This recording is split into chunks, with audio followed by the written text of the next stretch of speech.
Pas bien, hein. On perd que 1-0 finalement, hein. Cherki doit plus jamais sortir du 11. Il s'est passé des trucs pendant ce match. Je sais pas s'ils se sont envoyés des messages la veille. C'était un duel de dribbleurs entre les deux. Ça voulait prouver, ça voulait finir dans les édits. Omerta 47. Jusqu'à se tacler, se faire mal. Vous voyez ce mec-là, vous le voyez. Je me rappelle, il avait dit « Je suis top 3 des milieux de terrain cette saison et pas 3e. T'es 25e.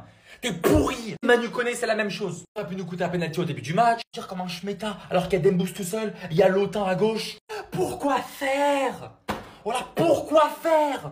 Pourquoi tu viens assassiner le petit? Ça sert à quoi? Faut même pas crier, faut juste regarder le placement de Clément Langlais. En fait, ce joueur-là, la dernière fois qu'il était venu en sélection, ils avaient baisé, c'était contre la Suisse en 2021. Aujourd'hui, il revient, il est titulaire, il nous baise. À la mi-temps, 2-0 pour l'Espagne. Juste avant la mi-temps, Lotin, il a pété un câble. Pourquoi il fait ça? Pourquoi tu tires? Pourquoi? Même Pedri, il en profite, petit piqué sur Maignan. En Espagne, ça a donné pénalty à Yamal. En équipe de... Non.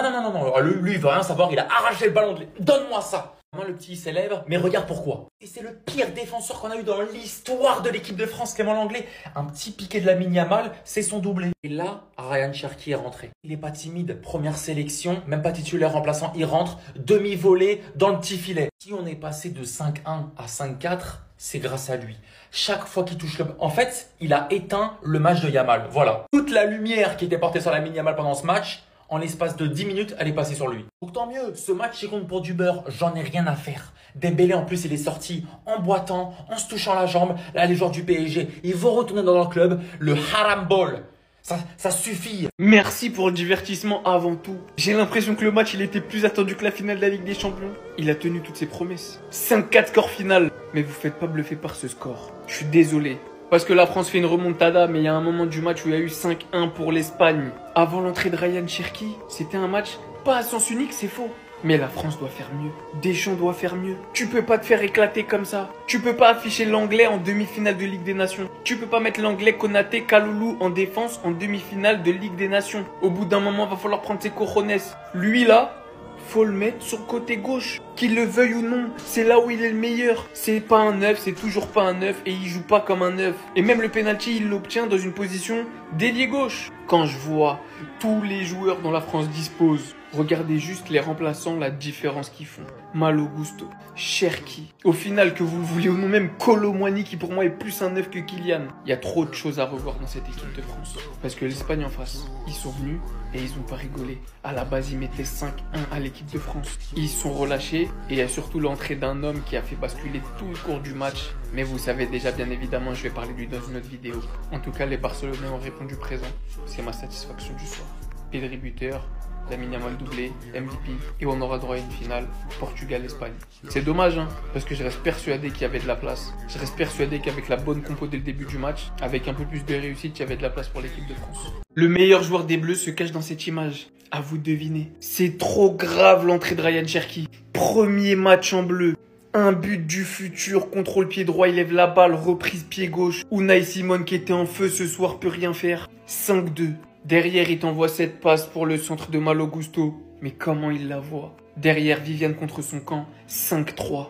Et pour finir, il dépose un caviar sur la tête de Randal Kolo Muani. 5-4. Ce soir, Ryan Cherki, à lui seul, je dis bien à lui seul, a fait basculer le cours du match, a fait espérer l'équipe de France, a été impliqué sur 3 buts, a quasiment mené une remontada à lui tout seul. C'est trop grave le ballon, le football, ce qu'il a dans les pieds ce joueur. Désolé les Lyonnais, c'est pas contre vous, mais il pouvait pas rester à Lyon. Lui, sous Guardiola, à Manchester City, avec Rodri et Reinders derrière lui. Mais très sincèrement, il a tout ce qu'il faut dans les pieds pour devenir l'un, si ce n'est le meilleur joueur du monde. Il est capable de marquer, techniquement il est au-dessus de la moyenne. Et en plus de ça, sa qualité de passe,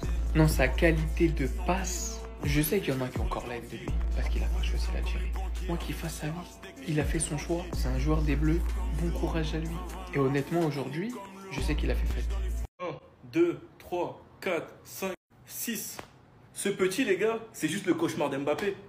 Il est là pour tout lui prendre. Et c'est la vérité. Il est là pour tout lui prendre. Il est à 6 victoires d'affilée. Et le pire, c'est que dans ces 6 matchs, eh ben, il est décisif. Rendez-vous compte, Dans les 6 derniers matchs, il est décisif. C'est pas possible. À l'Euro, buteur sur une superbe lucarne. Premier match en Liga, il allume l'Unine et il fait calma au Santiago Bernabéu. Finale de Supercoupe, Mbappé venait de marquer, il le calme et il demande, il entend rien. Finale de Coupe du Roi, double passeur. Dernier match de Liga, buteur et calma. Aujourd'hui, doublé en demi-finale de Ligue des Nations. Ça va s'arrêter quand? Ça va s'arrêter quand? Sur les 6 derniers matchs, il est à 6 buts, 2 passes D. Les 6 fois ils se sont affrontés, 6 buts, 2 passes D. Cette saison, il a quoi? 21 buts, 25 passes D. Il arrive en fin de match et il dit le plus important, c'est de parler sur le terrain. Il est juste trop insolent et le pire, c'est qu'il peut se permettre. Parce qu'il finit toujours victorieux et même quand il parle, c'est le meilleur sur le terrain.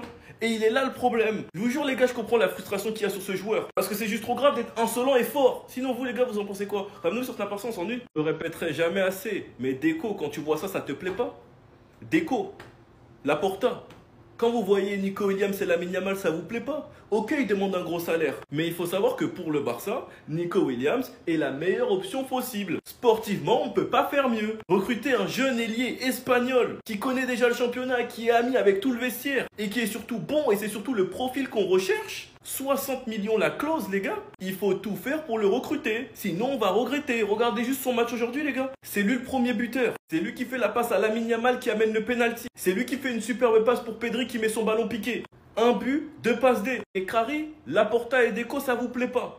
C'est lui qui passe en dernier dans les pistes du Barça. On préfère aller chercher un Luis Diaz, un Lookman. Je vous promets les gars que si on ne va pas chercher ce joueur, on va le regretter. Quand il va aller péter dans un autre club, on va le regretter. Ok, il fait la star, je l'entends bien. Mais c'est le joueur parfait.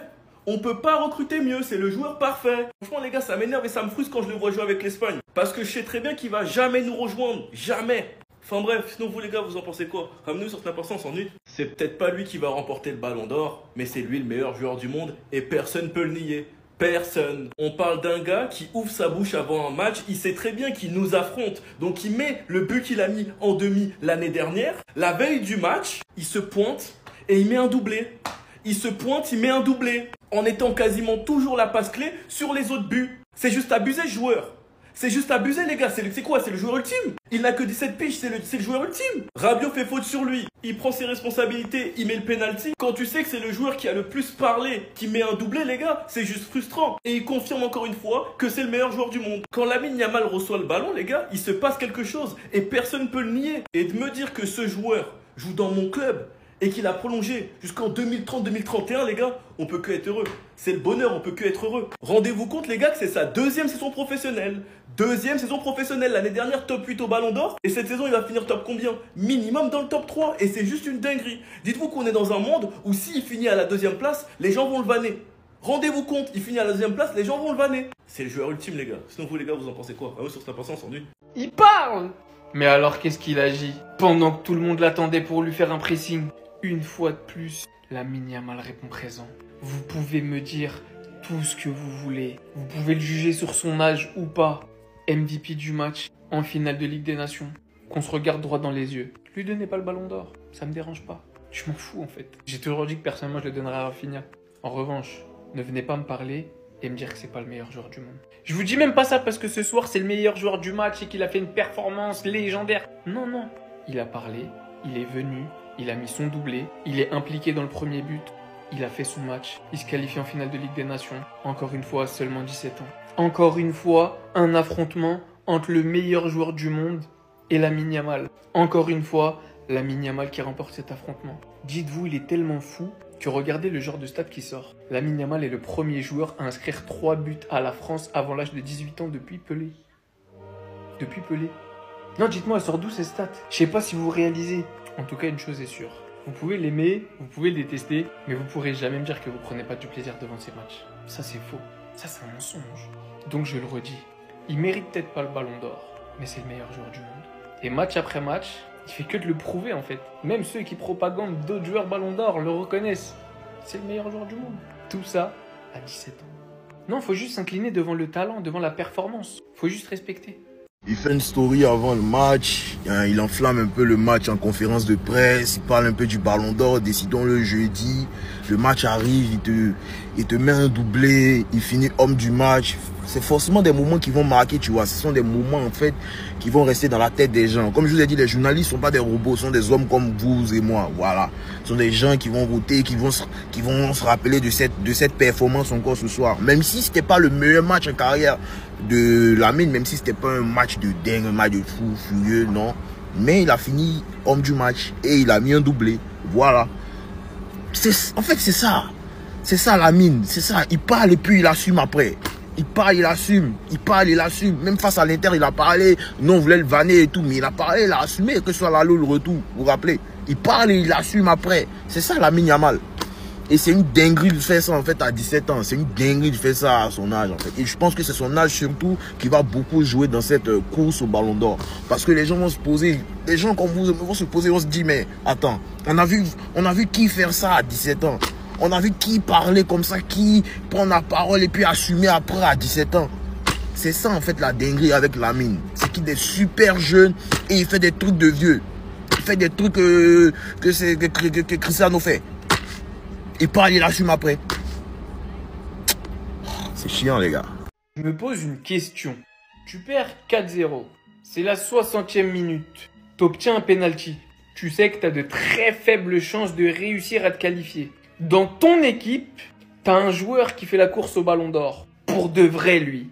Pendant que toi, tu fais la course au Ballon d'Or de loin. À ce moment-là, tu sais pas qu'il va y avoir une remontada. Tu tires le penalty, tu penses à tes statistiques, tu penses à le marquer pour revenir dans le match, ou tu laisses le penalty au joueur de ton équipe, qui est également au passage ton pote, normalement, pour lui donner une petite cartouche en plus à faire valoir pour l'obtention du Ballon d'Or. Je pose juste la question. Quand je vois qu'en Espagne, Lamine Yamal a tiré le penalty alors qu'il n'est pas le tireur attitré et que pas une seconde ça a effleuré l'esprit d'un autre joueur d'aller tirer ce penalty en sachant pertinemment qu'il est dans la course au Ballon d'Or, qu'est-ce qui empêchait Kylian de prendre le ballon après avoir obtenu le penalty, d'aller le remettre à Ousmane Dembélé et de lui dire vas-y, va chercher ton Ballon d'Or. Je vous demande juste, vous en pensez quoi? À la place de Kylian, vous tirez ou vous la laissez à Ousmane? Sincèrement. Les gars, petit débrief du match de ce soir entre l'Espagne et la France. 5-4, 9 buts dans ce match. Il y a deux choses à retenir. Ce que j'ai kiffé, c'est qu'il y avait grave des joueurs de ballon. Lamine Yamal en premier, comme d'hab. Doué, Cherki, Dembélé, Olise, Pedri, bref. C'est un foot qui me fait plaisir quand je vois des joueurs comme ça. Par contre, le point noir, c'est les défenses. Oh là là. Alors la défense de l'équipe de France, mais c'est quelle catastrophe. L'anglais, il a fait des erreurs d'amateur. Je veux bien que la défense ne soit pas habituée à jouer ensemble, mais son positionnement, sur tous les buts, je crois qu'il est impliqué. Wesh. Kaloulou, pareil, c'est nul. Ah, c'est pas Jules Koundé. Hein. Par contre, l'entrée en jeu de Ryan Cherki, tcha. Oh là là, déjà le but qu'il met, il est incroyable. Ce qu'il apporte dans le jeu, passe décisive, les trous qu'il trouve. Ce mec-là, il doit être titulaire en équipe de France. Il n'y a pas à chipoter. La prochaine fois, titulaire. Mais le patron ce soir, et encore une fois, c'est Lamine Yamal. Franchement, chapeau. En tout cas, c'était un gros match, c'était un beau match. Finale Espagne-Portugal, un joueur de 17 ans contre CR7 qui a 40 ans. Donc voilà, un choc de deux générations, et on verra ce que ça donne.